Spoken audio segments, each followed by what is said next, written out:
I'm now speaking with Colette Martin. Colette, as we're talking about Ozzie here, what stands out in your mind when we're talking about the things that he left within you all? Well, with me, I saw that he was a man that always loved life and liked to live his life the way he wanted to live it. And so I think that was very important for him, and something very important that he wanted my mother also to do for herself, right, is that you live your life for yourself, and he did all the things he wanted to do, athletic-wise. He traveled the world. He took care of his responsibilities. He took care of his 2 kids, his grandkids, his great-granddaughter as well. But he also, what was very important, to ensure that he did the things that he loved to do, right, because you only have one life, and it's very important. But we hear so much about his soothing personality.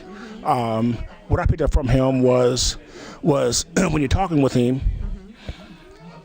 you could sense a certain toughness. I could sense where you can't jive him. Where he had a filter for nonsense. Can you talk about that?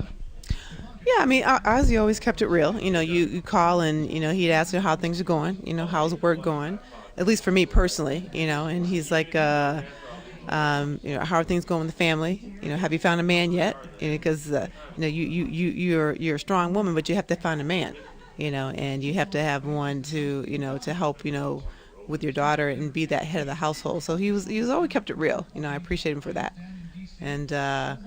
And if there's anything, that my mother needed, he would say, you need to call your mother. You need to make sure she's okay. You need to, let her know that it's time to let go and that she needs to live her life and enjoy the rest of her life, as well. And not worry about, you kids or her siblings, whatever else. So he always kept it real. So that's wisdom, correct? Mm-hmm. Absolutely. Absolutely. Well, I think when his son spoke about him and his nephew spoke about him, they spoke about his love for his racial pride. Mm-hmm. How did that come across to you? He would tell me the stories about Harlem. He'd tell me the stories about how, people of color had pride back then in Harlem, different businesses and the things that he went through, and so he just thought it was very important for youth these days to understand the struggle back then and how hard work builds character.